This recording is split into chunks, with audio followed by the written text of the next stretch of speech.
is break down the process that will eventually get someone to a suppression hearing. They have to get arrested. They have to get arraigned. Motions need to be filed requesting, Matt Huntley Dunaway hearings, depending on if there's statements, if there's ID, if there's evidence found on the person.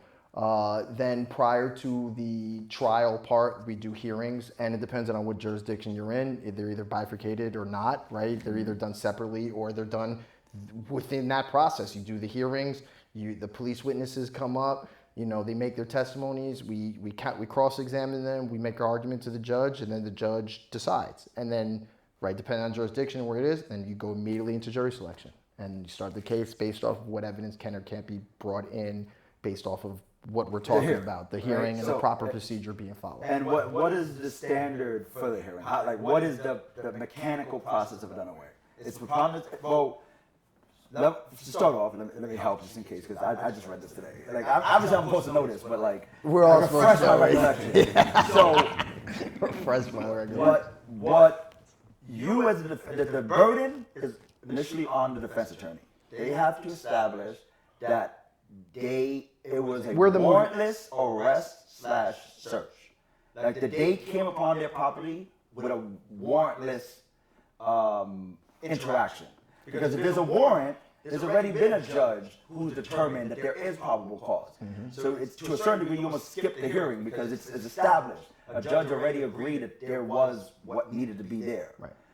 So boom, we establish it's warrantless. The burden shifts to the prosecution to prove to respondents of the evidence that what they did was constitutional. Right. That they went through the steps and got to where they got to legally following the rules of the law. Is that a fair assessment of what that? And then what happens is if it turns out that they did not do it correctly, whatever fruit that they poisonous tree.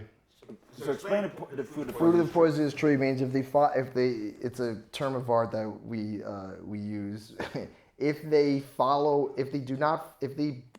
they break the procedure they're supposed to follow in any step of their constitutional abilities to do what they do, then the fruits of that arrest, right, the gun, the drugs, or whatever it is now can't be used at the case, right? It becomes fruit of the poisonous tree. You can't eat it. You can't use it. It wasn't done properly. It wasn't grown properly, so it gets thrown out.